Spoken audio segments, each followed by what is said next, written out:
Robert Frobisher, a young gay man in 1936, escapes from his lover Rufus's window with a plan to return to his father, earning his inheritance back by aiding a reclusive composer back into the world of music, becoming a protege and a composer himself. A tribal family man from the distant future, Zachary is asked by Meronym to guide her to a mountain in which legend suggests demons reside there, reinforced by Zachary's visions of a force of evil.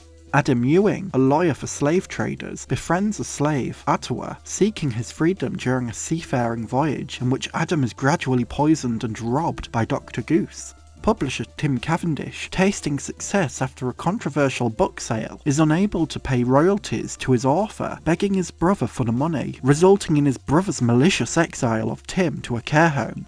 Sunmi, a fabricant in Neo Soul, a servant to an exploitative corporation that uses humanoid life for its own gain, learns of the extent of mistreatment of her kind from the arising force of a resistance underground movement. And Louisa Ray, a journalist in 1973, informed by a much older Rufus of ongoing corruption within an energy production firm, is tasked with bringing leaked documents to light.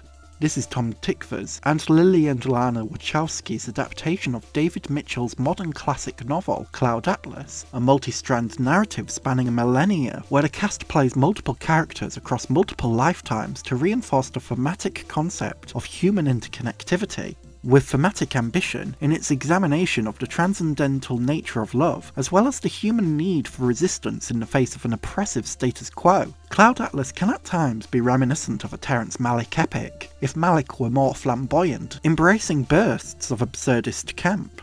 Before delving further into the ambitious storytelling within Cloud Atlas, it's important to acknowledge the valid criticisms surrounding the controversy within this adaptation. Within Zan Brooks' article for The Guardian on this controversy, Guy Aoki outlined his irritation, stating that, "It's an artistically ambitious approach to filmmaking," said Guy Aoki, founding president of the Media Action Network for Asian Americans. "Unfortunately, it reflects the same old racial pecking order that the entertainment industry has been practicing for years." Aoki was particularly concerned by a segment set in a futuristic South Korea, in which the actors Jim Sturgis, James Darcy and Hugo Weaving are made up to play Asian characters. Every major male character in the Korean story is played by non-Asian actors in really bad yellow-face makeup, he said.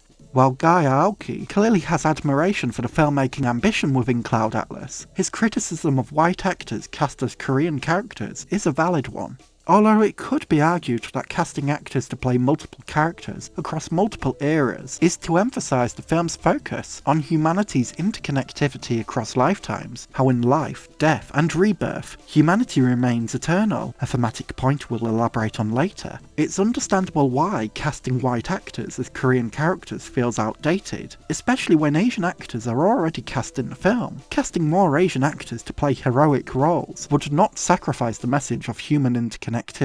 Although we can admire, enjoy and interpret Cloud Atlas beyond this point, it is important to acknowledge this controversy and how it reinforced Hollywood's outdated notions of race. A film about challenging the established order, unfortunately in this regard, had continued to reinforce Hollywood's established heritage of racial insensitivity.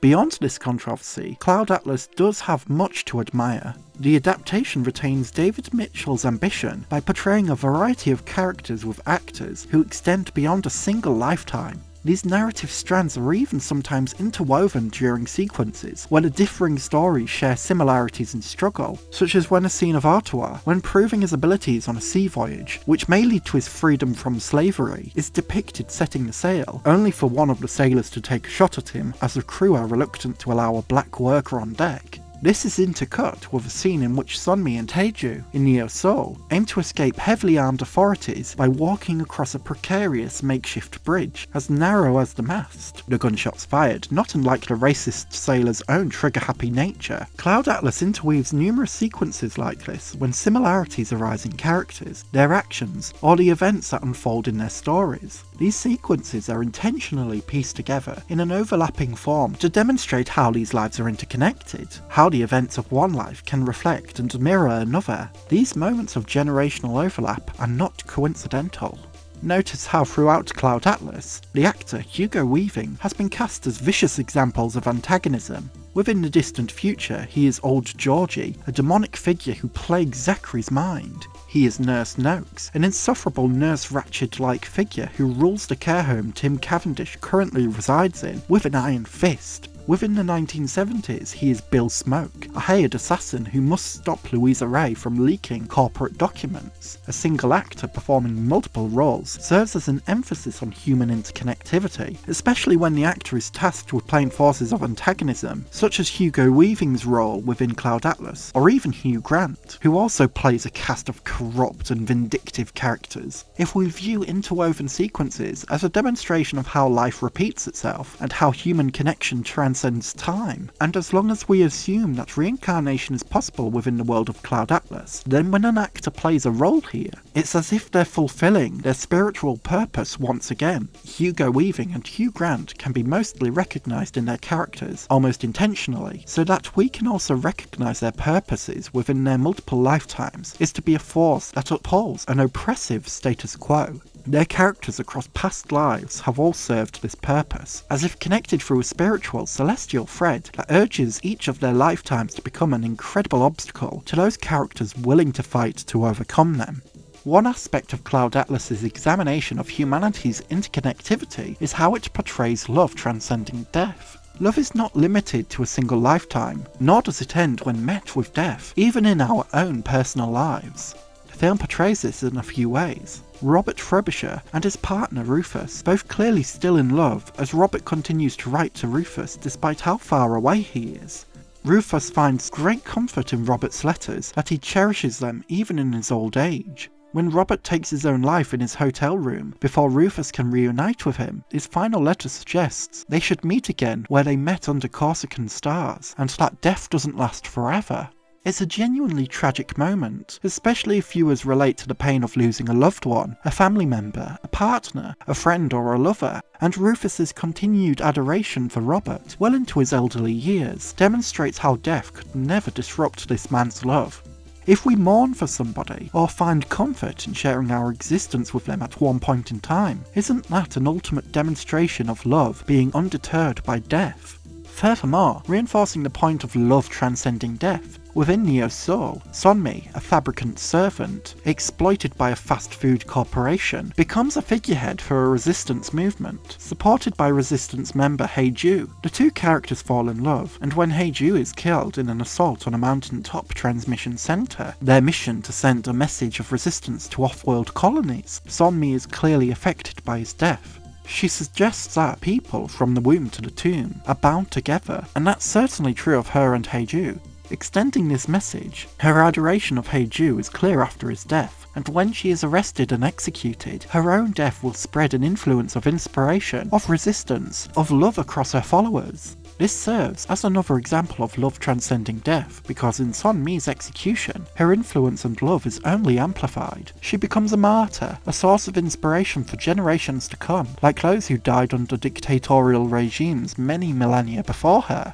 This connects to Cloud Atlas's next central concept, humanity's necessity for resistance against oppression. This is a theme present within each narrative strand within the film. Whether the protagonist is a man poisoned and unable to fend off his adversary, a slave fighting for his freedom, a journalist confronting the corruption underlying a prominent energy firm, a young artist challenging the blackmail of a crotchety composer, a tribal leader fighting against bandit massacre, a human bred for enslavement who learns the system needs dismantling, or a down-on-his-luck publisher who fights ageist persecution in a care home. A central message threaded throughout Cloud Atlas is that marginalised groups throughout humanity strive to challenge, overcome and topple the established oppression of the standard order. In a widespread complex tale of characters resisting the oppressive status quo, it's difficult not to also consider the Wachowskis' own experiences when facing marginalisation. While Lana Wachowski was already out as a trans woman during the production of Cloud Atlas, Lilly Wachowski would come out at a later date as trans, the act of coming out becoming a personal form of resistance when facing a world where transphobia continues to be commonplace.